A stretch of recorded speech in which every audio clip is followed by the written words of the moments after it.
Bismillahirrahmanirrahim. Assalamualaikum warahmatullahi wabarakatuh.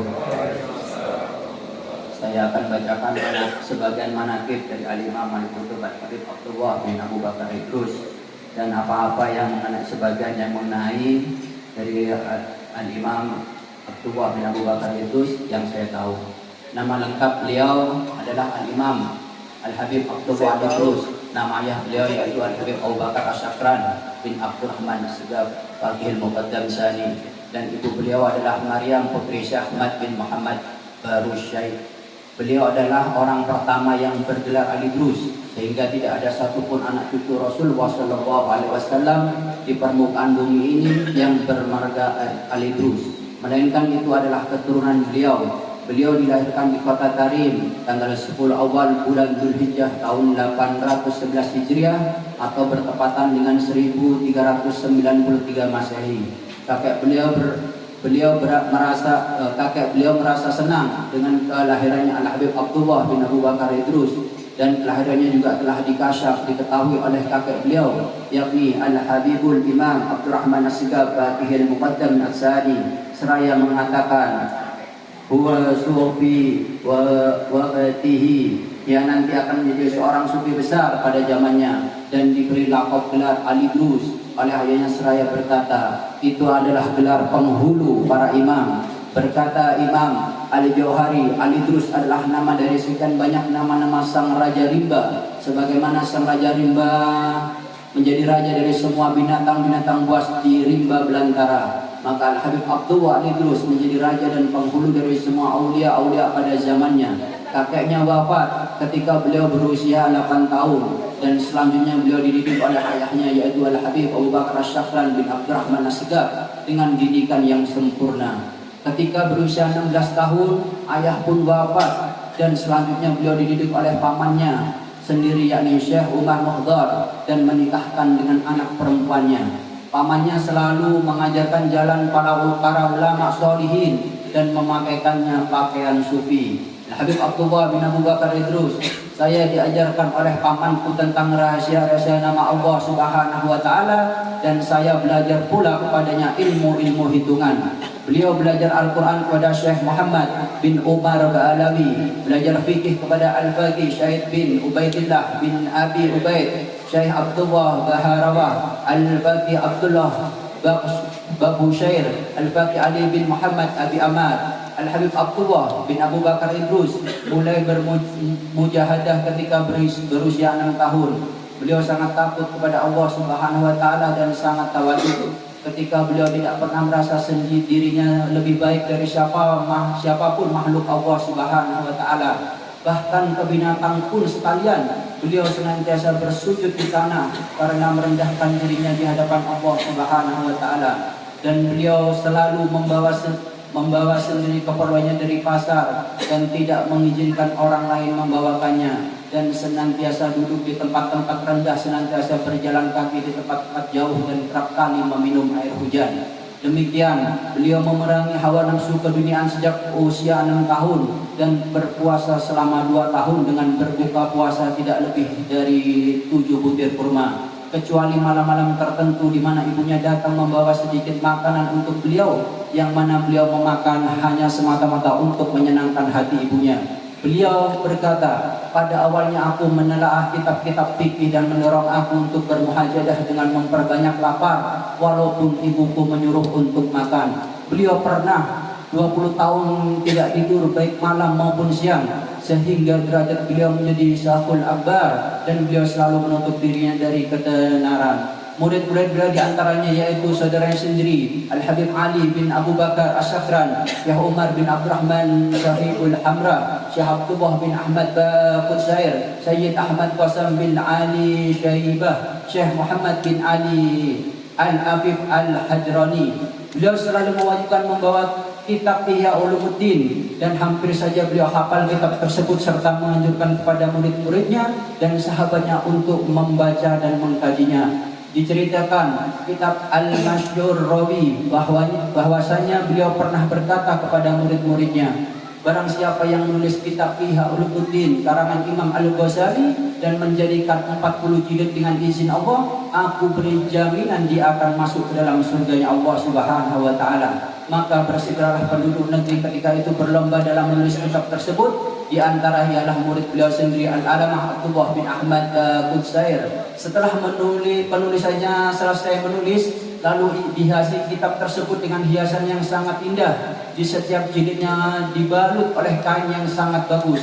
Maka manakala Al-Habib Abdullah Idrus melihatnya, beliau terkesima seraya berkata, engkau menambahkan dengan hiasan yang sangat indah, maka engkau pun akan aku berikan tambahan imbalan, katakan pada permintaanmu. Aku ingin melihat surga di dalam dunia ini, kata muridnya. Beliau menjawab, dengan syarat engkau tidak tinggal di sini lagi.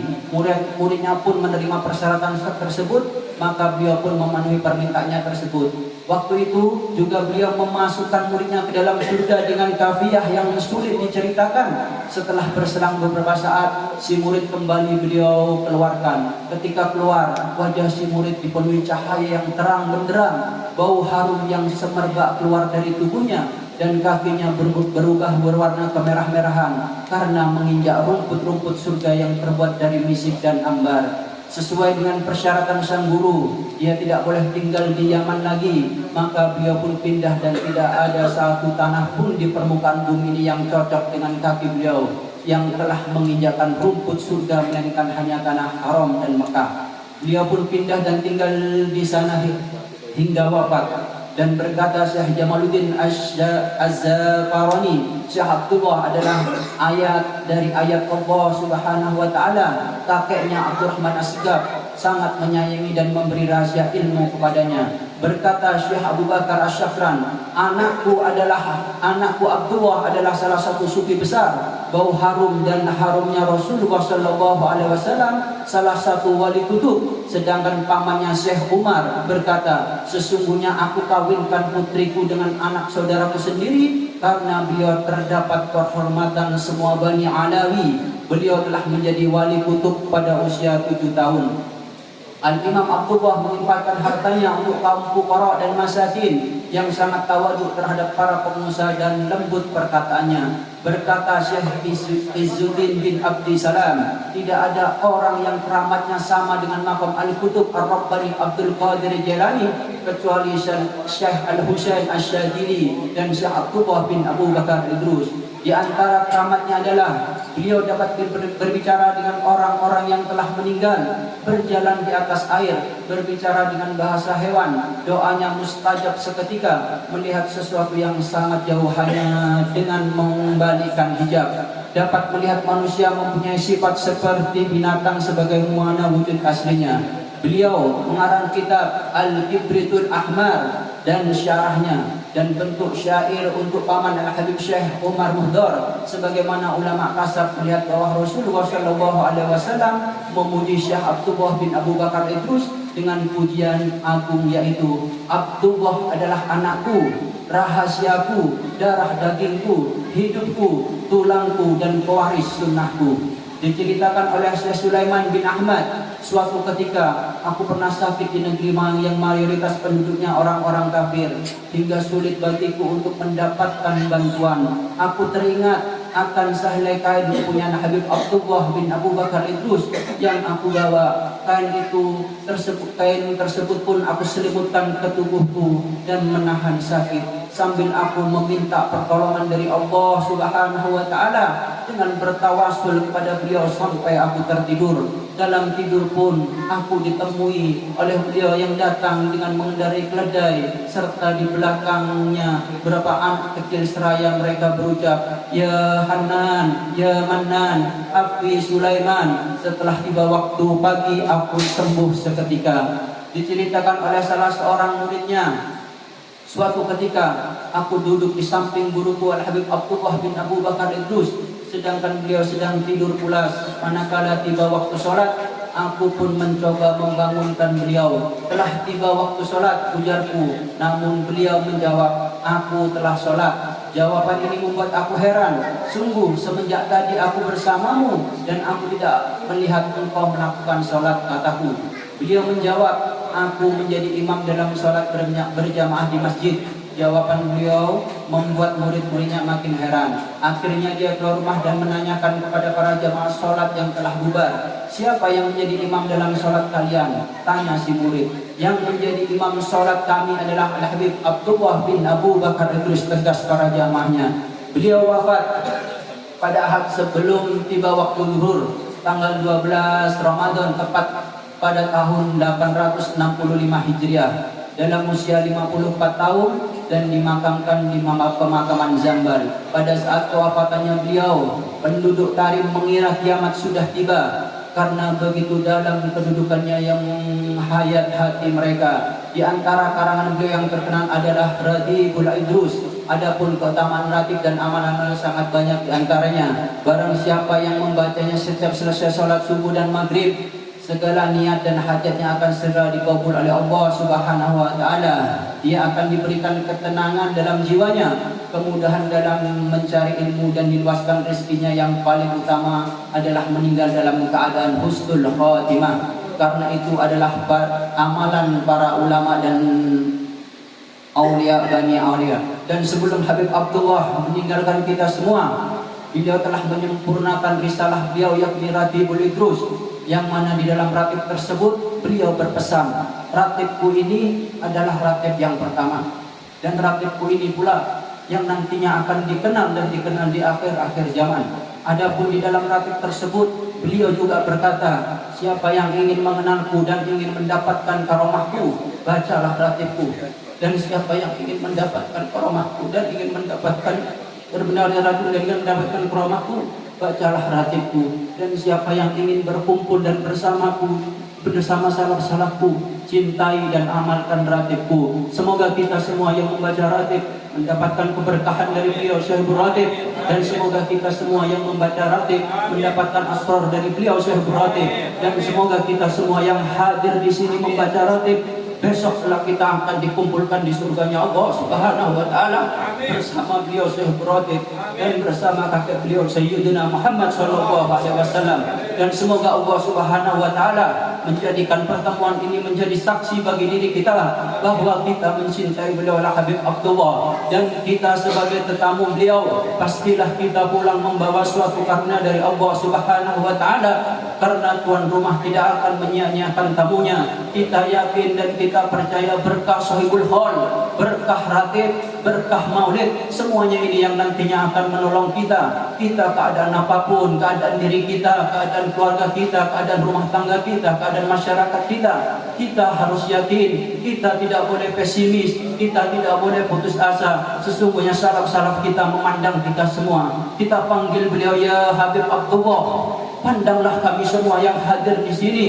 Ya Habib Abdullah, engkau adalah Al-Qutub Al-Akbar, Sultanul Malak, Samsi Sumus wa Muhyin Nafus. Ya Habib Abdullah, engkau adalah tempat meminta kepada Allah melalui namamu. Ya Habib, kami yakin engkau hadir di sini, engkau mendengar suara kami, munajat kami satu persatu engkau sampaikan kepada Allah. Ya Habib, doakan bangsa ini mendapatkan ketenangan, doakan negara ini mendapatkan ketentraman, doakan NKRI mendapatkan kemakmuran, jauhkan dari segala macam fitnah ya Habib Abdullah. Dan kita semua yang hadir di sini ya Habib, jauhkan dari segala macam fitnah, persatukan umat Islam, satukan hati umat Islam, jangan dijadikan cerai-berai. Berkat Habib Abdullah, Allah satukan semua umat Islam, dan insya Allah bagi yang sakit, bagi yang banyak masalah, Allah sehatkan badannya dan selesaikan masalahnya ketika keluar dari acara hal ini. Yang belum mendapatkan anak diberikan anak yang dzurriyyah, yang belum mendapatkan jodoh Allah berikan jodoh yang soleh dan soleha, yang belum mendapatkan karunia yang lain Allah berikan sesuai dengan hajat-hajatnya, hajat duniawi, hajat ukhrawi.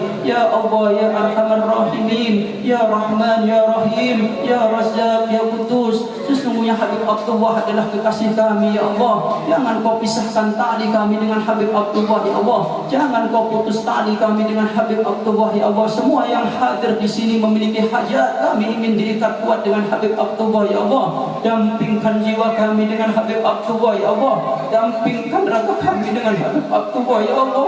Dampingkan jiwa kami dengan salam-salam Habib Abdullah ya Allah, dengan Al-Imam As-Sakar, dengan Abu Bakar As-Sakran, dengan Umar Mukhtar, dengan Faqih Muqaddam, dengan Al-Muhajir, dengan para huriyah Nabi Muhammad sallallahu alaihi wasallam yang mulia, dengan Ahlul Bait Rasulullah sallallahu alaihi wasallam, dan juga dekatkan kami dengan junjungan kami Nabi besar Muhammad sallallahu alaihi wasallam, dan munajat yang tak pernah lepas sampai kapanpun ya Allah. Karena kami dunia ada masanya hidup, maka kami akan ada masanya kembali kepadamu ya Allah. Jika akhirnya kami akan pergi meninggalkan alam dunia ini ya Allah, kami akan menutup usia kami ya Allah. Hadirkan Habib Abdullah ya Allah. Ketika malaikat Israel datang kepada kami, hadirkan Habib Abdullah kepada kami, sehingga beliau bisa menalkin kami mengucap la ilaha illallah Muhammadur Rasulullah, dan lepas roh kami bersama beliau digandeng untuk dipertemukan Rasulullah sallallahu alaihi wasallam, sehingga kubur kami terang benderang, sehingga kubur kami menjadi raudhah min riyadil jannah. Ya habibanal aidrus hubbi lakum kal urus ikrukum yahyin nufus bihaqqi nabiyil mahrus. Ya habibanal aidrus hubbi lakum kal urus ikrukum yahyin nufus bihaqqi nabiyil mahrus. Ya habibanal aidrus hubbi lakum kal urus ikrukum yahyin nufus bihaqqi nabiyil mahrus. Allahumma inna nas'aluka al-afwa wal afiyah wal mu'afata daimah fid din wa dunya wal akhirah. Allahumma inna nas'aluka al-afwa ma'a tadbir fima jarat bihi al-maqadir innaka ala kulli syai'. اللهم اهد قلوب الكافرين والمنافقين والحاسدين علينا وفاسدين بحق سيدنا محمد. اللهم يا من ختمت النبوة والرسالة سيدنا محمد صلى الله عليه وسلم، اختم يومي بخير وشهر بخير وسنة بخير وعمر بخير إنك على كل شيء قدير. ربنا ظلمنا أنفسنا ولم تغفر لنا وترحمنا لنكونن من الخاسرين. رب فانفعنا ببركاتهم واهدنا الحسنى بحرمتهم وأمتنا في طريقتهم وأعتذر من الفتن. وصلى الله على سيدنا محمد وعلى آله وصحبه وسلم. الحمد لله رب العالمين.